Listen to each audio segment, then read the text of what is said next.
Hello guys, welcome back to our channel Edugrabber. और आप सबका स्वागत है फिर से हमारी एक नई शानदार वीडियोस में। आज की वीडियो है हमारी theories of international relations and thinkers, जिसके ऑलरेडी मैं 2 पार्ट्स ऑलरेडी अपलोड कर चुकी हूँ। अगर आप लोग हमारे चैनल पे नए हो और आपने उनको नहीं देखा है तो प्लीज़ उनको जाके ज़रूर वॉच करना, बिकॉज आपके लिए बहुत ज़्यादा हेल्पफुल हो सकते हैं। अभी आने वाले बहुत सारे एंट्रेंस हैं, एग्ज़ाम्स हैं, DSSB के एग्ज़ाम हैं, JNU का एग्ज़ाम है, ड्यू का एग्ज़ाम है, बहुत सारे हैं। उन सब में जो सबसे इम्पॉर्टेंट एक आस्पेक्ट हो जाता है वो है आपका पॉलिटिक्स का। एंड पॉलिटिकल साइंस पे international is one of the most important topic, because इससे करंट अफेयर्स भी बहुत ज़्यादा आते हैं। And theories are the most core element of this thing, because theories से आपके क्वेश्चन 100% आते हैं, चाहे वो थिंकर रिलेटेड हो, चाहे वो बुक्स रिलेटेड हो, या चाहे वो कुछ भी हो। तो प्लीज़ अगर आपने वो दोनों वीडियोज़ नहीं देखी हैं तो प्लीज़ उनको जाके पहले वॉच करना, फिर थर्ड वीडियो को स्टार्ट करना। बिकॉज इतनी सारी थ्योरीज हैं IR की, उनको एक वीडियो में कंप्लीट करना इज़ नॉट पॉसिबल। तो मैंने क्या किया है, उनको पार्ट्स में डिवाइड कर दिया गया है। जैसे मैं आपको यहाँ पर दिखाती भी हूँ कि मैंने किस तरीके से अपनी थ्योरीज को अब तक कवर अप किया है। तो सबसे पहले अपनी वीडियोज़ में हमने लिया था आइडियलिज्म से लेके न्यूरलिज्म तक, जिसमें हमने आइडियलिज्म, रियलिज्म एंड न्यूरलिज्म को समझा था। देन सेकेंड वीडियो में हमने लिबरलिज्म से लेकर कंस्ट्रक्टिविज्म तक पढ़ा था, जिसमें हमने न्यू लिबरलिज्म भी पढ़ा था एंड स्ट्रक्चरल मार्क्सिज्म भी पढ़ा था। आज जो हम पढ़ेंगे वो हम पढ़ेंगे feminism and post modernism, because critical international theory भी मैं ऑलरेडी मार्क्सिज्म के अंदर कवर अप कर चुकी थी। तो आज यहाँ पे हमारी सिर्फ 2 ही थ्योरीज बची हैं, वो है फेमिनिज्म एंड पोस्ट मॉडर्निज्म। तो ये थ्योरीज भी बहुत ज़्यादा इंपॉर्टेंट है। इनकी थिंकर्स एंड बुक्स को आप बहुत ज़्यादा ध्यान से देखना। हालांकि मैंने इस वीडियो में बुक्स को नहीं कवर अप किया है, बिकॉज ये वीडियो इस तरीके से बहुत लंबी हो जाती अगर मैं बुक्स को भी लिखने बैठती। लेकिन अगर आप चाहते हो कि मैं एक सेपरेट वीडियो लेके आऊँ जिसमें मैं अलग से थिंकर्स एंड उनकी इंपॉर्टेंट बुक्स जो हैं वो लेकर आऊँ, तो आप मुझे कमेंट करके बता सकते हो। और जो भी मेरी वीडियोस की PPT हैं या PDF हैं, आप मुझे टेलीग्राम पे ज्वाइन कर सकते हो। एजुग्रेबर लिखोगे या उसका डिस्क्रिप्शन लिंक आपको मेरी किसी भी वीडियो के डिस्क्रिप्शन बॉक्स में मिल जाएगा, तो आप उसको वहाँ से ज्वाइनिंग लिंक से ज्वाइन भी कर सकते हो। बिना देरी करते हुए स्टार्ट करते हैं आज का वीडियो। आज की हमारी सबसे पहली जो आइडियोलॉजी है, जो सेकेंड लास्ट आइडियोलॉजी होगी, वो है हमारी फेमिनिस्ट पर्सपेक्टिव। फेमिनिस्ट पर्सपेक्टिव समझना सबसे ज़्यादा आसान है, because feminism is something about जिसके बारे में हम हमेशा सुनते रहते हैं। पैट्रियार्की के रिलेटेड हम इसको हमेशा रिलेट करते रहते हैं और इसके बारे में हमेशा सुनते रहते हैं कि महिलाओं को किस तरीके से दोयम दर्जा दिया जाता है, उनको एक सेकेंड सेक्स समझा जाता है, not as first preferential. Feminism is something जो आपको समझने में सबसे ज़्यादा आसानी होने वाली है बाकी आइडियोलॉजीज से। तो यहाँ पे मुझे आपको इसको ज़्यादा समझाने की ज़रूरत नहीं पड़ेगी, इसलिए मैंने इतना ज़्यादा इसको एलैबोरेट करके नहीं लिखा है।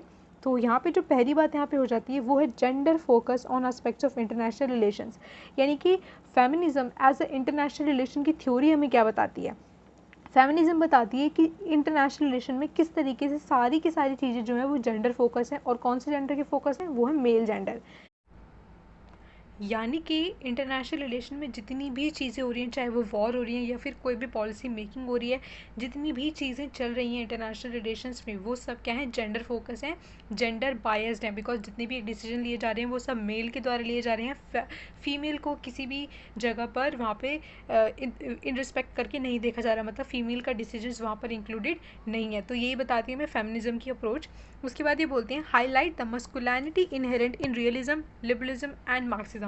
मैं यहाँ पे फिर से रिपीट करूँगी कि अगर आपने मेरी प्रीवियस वीडियोस नहीं देखी हैं तो उनको जाकर ज़रूर वॉच करना, बिकॉज यहाँ पे ये किसकी कमी बता रही हैं, रियलिज्म की, लिबरलिज्म की एंड मार्क्सिज्म की, जो मैं ऑलरेडी अपनी प्रीवियस वीडियोज़ में कवर अप कर चुकी हूँ। तो ये बोलते हैं कि जितनी जो कोर वैल्यूज़ है ना, चाहे वो रियलिज्म की हैं, चाहे वो लिबरलिज्म की हैं या मार्क्सिज्म की हैं, कोई भी आइडियोलॉजी हो, लेकिन सब लोग किस पे फेवर करती हैं, मस्कुलिनिटी को फेवर करती हैं। जितने भी उनके डिसीजंस होते हैं, उनकी कोर वैल्यूज़ होती हैं, किसको रिफ्लेक्ट करती हैं, मस्कुलिनिटी को, यानी कि जो मेल की पर्सनैलिटीज़ होती हैं, मेल के एट्रीब्यूट्स होते हैं, उन्हीं को रिफ्लेक्ट करती है। जैसे कि फॉर एग्जाम्पल रियलिज्म की अगर मैं बात यहाँ पर लेती हूँ, तो रियलिज्म ने क्या कहा था, अगर आपने मेरी वीडियो को देखा है तो मैंने आपको बताया था कि रियलिज्म क्या कहते हैं।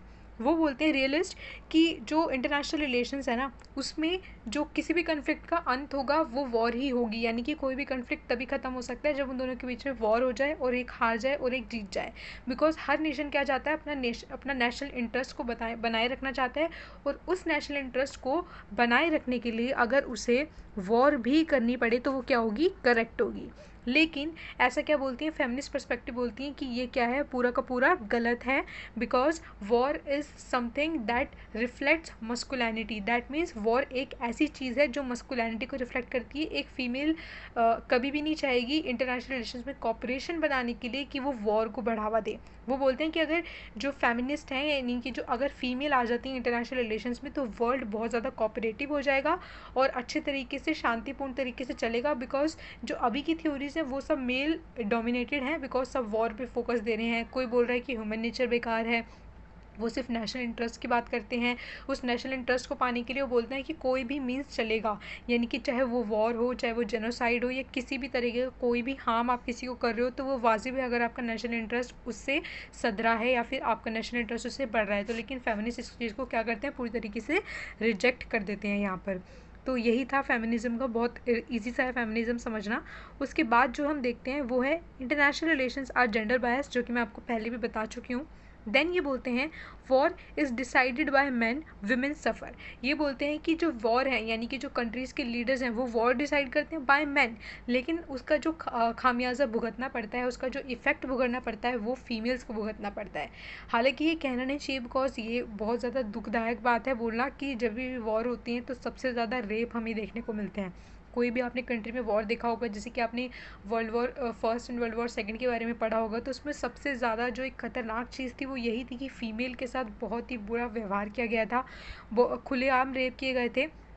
हालांकि ये बोलना बहुत ज़्यादा दुखदायक लगता है, but it's a reality, so we have to accept it.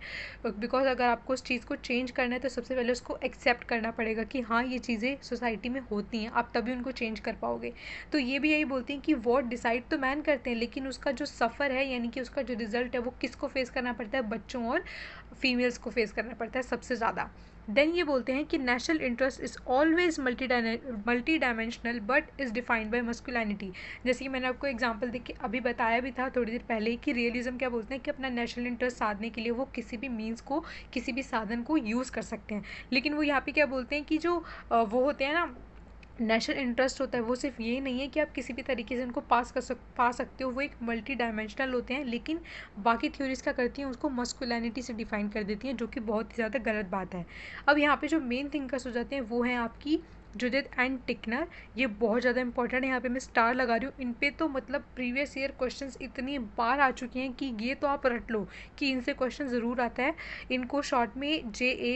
Tickner भी बोलते हैं। इन्होंने क्या किया था, रीफॉर्मुलेटेड द 6 प्रिंसिपल ऑफ मॉर्गेंथो। अगर आपने मेरा प्रीवियस वीडियो देखा है तो मैंने आपको बताया था कि मॉर्गेंथो एक रियलिस्ट थिंकर है, क्लासिकल रियलिज्म से ही बिलोंग करते हैं, और इन्होंने इंटरनेशनल रिलेशंस के लिए 6 प्रिंसिपल दिए थे, जिसमें वो नेशनल इंटरेस्ट की बात करते हैं, ह्यूमन नेचर की बात करते हैं ना, मॉरल वैल्यूज़ किस तरीके से अलग होते हैं इंटरनेशनल वैल्यू में, वो सब बात करते हैं। मैं यहाँ पे सारे नहीं बताऊँगी, आपको उनको गूगल करके पढ़ सकते हो। तो वो जो 6 प्रिंसिपल थे, फेमिनिज्म का ऐसा मानना है कि वो सारे के सारे मेल डोमिनेटेड हैं, उसमें सारी की सारी जो थिंकिंग है वो सिर्फ मस्कुलिनिटी की नज़र आती है सारी, यानी कि मर्दाना चीज़ें नज़र आती हैं, वहाँ पे कोई भी फीमेल पर्सपेक्टिव से कोई भी चीज़ नहीं की गई है। तो J.A. टिकनर ने क्या किया था, उन 6 प्रिंसिपल को फेमिनिज्म पर्सपेक्टिव से दोबारा से बनाया था। तो ये क्वेश्चन आता है बहुत बार कि वो कौन है जिसने मॉर्गेंथो की 6 प्रिंसिपल को रिफॉर्मुलेट किया था, तो वो थी J.A. टिकनर। ये आप पक्का से याद कर लेना, पक्का क्वेश्चन आता है इसमें से। देन जो आपकी सेकंड इंपॉर्टेंट हो जाती है वो है सिंथिया एनलॉय। उसके बाद आती हैं आपकी मैरी वॉल्सनक्राफ्ट, जिनको मदर ऑफ फेमिनिज्म भी बोला जाता है। एंड देन आते हैं साइमन द beauvoir। इनका एक बहुत ज़्यादा इंपॉर्टेंट और बहुत ज़्यादा फेमस कोट है, वो आप सबको पता होना चाहिए कि women are made, they are not born. That means जो विमेन होती हैं वो पैदा नहीं होती है, उनको बनाया जाता है। इसका कहने का मतलब क्या है कि विमेन जब पैदा होती है तो उसको सोसाइटी जिस तरीके से उसे बनाना चाहती है उस तरीके से बनाया जाता है, ना कि उस तरीके से जिस तरीके से वो खुद डेवलप होना चाहती है। यानी कि जैसे एक फ़ीमेल पैदा होती है तो उसको सिखाया जाता है कि दूसरों के सामने ज़्यादा तेज़ आवाज़ में नहीं बोलना है, ज़्यादा तेज़ हंसना नहीं है, किस तरीके से चलना है, किस तरीके से बैठना है दूसरों के आगे, है ना। तो ये सब क्या है, सोशल कंस्ट्रक्ट है, यानी कि ये सब आइडेंटिटीज़ उसको बना कर दी जाती हैं, उसको इस तरीके से बनाने की कोशिश की जाती है। तो ये बहुत ज़्यादा फेमस कोट है साइमन डे beauvoir का, तो ये आपको याद होना चाहिए। उसके बाद आती हैं आपकी सिंथिया एनलॉय। जिनकी एक बहुत ज़्यादा इंपॉर्टेंट और फेमस बुक है वो है विमेन एंड वॉर। जो मैं नाम्स बोल रही हूँ ना, अगर आप नोट डाउन कर रहे हो, उनको नोट्स बना रहे हो, तो प्लीज़ इनको लिख लेना, बिकॉज इन पे क्वेश्चंस मैंने ऑलरेडी प्रीवियस ईयर में देख रखे हैं और इन पे क्वेश्चन ज़रूर आते हैं। तो प्लीज़ इनको साथ के साथ आप नोट करते चलना। उसकी सिंथिया एनलॉय की, सॉरी, ये मैंने जो भी बुक बताई वो कार्ल कोहन की थी, कैरोल कोहन की थी, जिनका मैंने अभी यहाँ पे नाम मेंशन नहीं किया बिकॉज मैंने यहाँ पे कुछ इंपॉर्टेंट लिखे हैं। जो सिंथिया एनलॉय है उनकी जो फेमस बुक है वो है बनाना बीचेस एंड बेसिस। पूरा नाम और भी बड़ा है बनाना बीचेस एंड बेसिस के आगे, लेकिन जो मेन नाम जो आप याद रख सकते हो वो है बनाना बीचेस एंड बेसिस, जो कि हो जाती है सिंथिया एनलॉय की। देन है आपकी मैरी वॉस्टनक्राफ्ट। आई थिंक अगर आपने WPT पढ़ा है तो ऑलरेडी इनके बारे में पढ़ चुके होंगे। बहुत ज़्यादा इंपॉर्टेंट थिंकर हो जाती हैं WPT की, जिनकी जो बुक है a vindication of rights of women, बहुत ज़्यादा इंपॉर्टेंट बुक है। और उसका ईयर भी पूछा जाता है, उसका ईयर है 1792 पूछा जाता है क्वेश्चंस में, तो प्लीज़ इसको याद रखने की कोशिश करना। और साइमन द बोवेयर के बारे में आपको ऑलरेडी मैं बता चुकी हूँ। तो चलते हैं अपनी नेक्स्ट थ्योरी की तरफ, बिकॉज फेमिनिज्म में इतना कुछ ज़्यादा समझाने का था नहीं और ये सबसे आसान थ्योरी है समझने के लिए। तो नेक्स्ट थ्योरी चलते हैं अब हम। नेक्स्ट यहाँ पे आपकी आइडियोलॉजी है पोस्ट मॉडर्निज्म। ये भी बहुत ज़्यादा एक इम्पॉर्टेंट आइडियोलॉजी है, इससे डायरेक्ट क्वेश्चंस आते हैं, तो प्लीज़ इसको ध्यान से सुनना। जो फर्स्ट थिंग ये बोलते हैं वो है rejects objective truth and criticise realist truth does not exist. यहाँ पे आपको सिर्फ एक इतनी सिंपल लाइन से आपको इसका पूरा मीनिंग समझने को मिलेगा। इस सिंपल सी लाइन में मैंने इसका पूरा का पूरा मीनिंग लिखने की कोशिश की है एज अ समरी। ये क्या बोलते हैं कि किसी भी ऑब्जेक्टिव ट्रुथ को ये डिनाई करते हैं, यानी कि एक सिंपल एग्जांपल अगर मैं लूँ, जैसे कि यहाँ पे लिखा है कि criticise realist truth does not exist, यानी कि जो रियलिस्ट थे, इसका बहुत सिंपल, जैसे कि मैंने आपको रियलिज्म में पढ़ाया था कि रियलिस्ट क्या बोलते हैं कि जो ह्यूमन नेचर होता है वो ऐसा ही होता है, यानी कि वो अपने सेल्फ इंटरेस्ट के बारे में सोचता है और उसको पूरा करने के लिए वो किसी भी मीन्स को यूज़ करने के लिए तैयार हो जाता है, चाहे वो वॉर हो, किसी को मारना हो, कुछ भी हो, तो वो नेशनल इंटरेस्ट को पाने के लिए कुछ भी यूज़ कर सकता है। लेकिन इन्होंने क्या बोला पोस्ट मॉडर्निज्म ने कि हम इस ऐसे किसी भी तरीके के ऑब्जेक्टिव ट्रुथ को क्या करते हैं, डिनाई। यानी कि हमें क्या बताना चाह रहे हैं कि ये जो रियलिस्ट और बाकी सारी जो थ्योरीज़ हैं वो जिस ट्रुथ को एज अ ऑब्जेक्टिव, यानी कि आपको इस तरीके से दिखाने की कोशिश करेंगे कि चीज़ें ऐसी ही होती हैं, ये उस चीज़ को क्रिटिसाइज़ करते हैं कि ऐसा कुछ नहीं है, कोई भी ट्रुथ जो है वो डिफाइंड नहीं है, ट्रुथ वैसा ही होगा जैसा आप उसको कंस्ट्रक्ट करोगे, यानी कि जैसा आप उसको बनाओगे। तो ये बोलते हैं origin can be attributed to French philosopher Jacques Derrida and Michael Foucault. तो इस थ्योरी के यानी कि पोस्ट मॉडर्निज्म के जो दो इम्पॉर्टेंट थिंकर्स हो जाते हैं, फर्स्ट है आपकी जैकिस डेरिडा एंड सेकंड है आपकी माइकल फूको। तो ये दोनों इंपॉर्टेंट थिंकर है when it comes to post modernism. तो ये आपको ध्यान होना चाहिए कि बिकॉज कई बार बहुत सिंपल से क्वेश्चन आते हैं कि कौन सा थिंकर इनमें से पोस्ट मॉडर्निज्म से बिलोंग करता है, या फिर पूछ लेंगे कि कौन सी थ्योरी है जिनसे ये वाला थिंकर बिलोंग करता है। तो ऐसे सिंपल क्वेश्चंस आपको कभी भी स्किप नहीं करने हैं।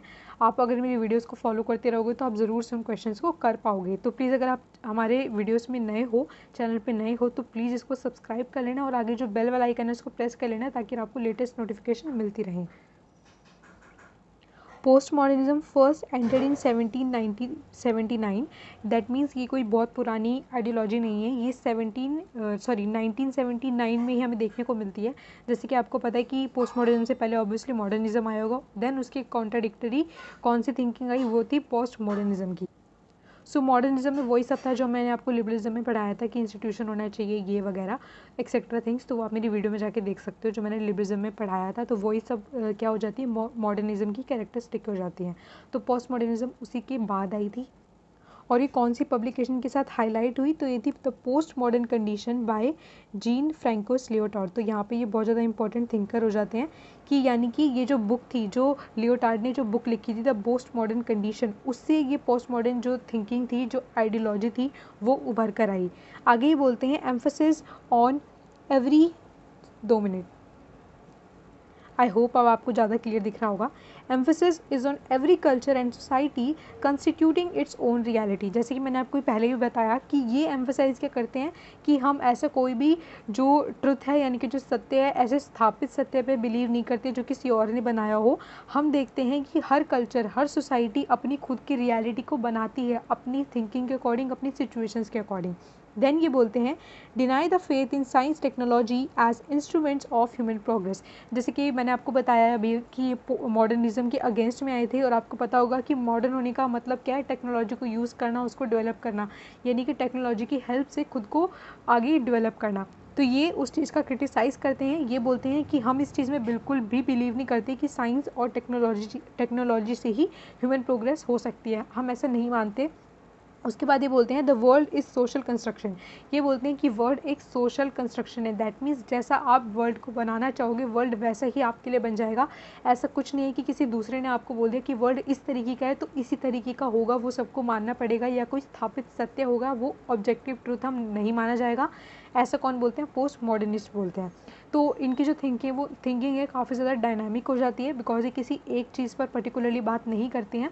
तो ये क्वेश्चन भी मैंने एक देखा था कि जो आपको आते हैं ना स्टेटमेंट्स आती हैं कि कौन से करेक्ट है कौन से फॉल्स है, तो मैंने ये क्वेश्चन देखा था प्रीवियस ईयर में कि पूछा गया था कि पोस्ट मॉडर्निज्म जो थिंकिंग है वो डायनामिक है या नहीं है। तो वो जो आंसर होगा वो आपको डायनामिक को टिक करना है, बिकॉज ये जो थिंकिंग है बहुत ज़्यादा डायनामिक है, ये किसी एक कोर वैल्यू पर डिपेंडेंट नहीं है।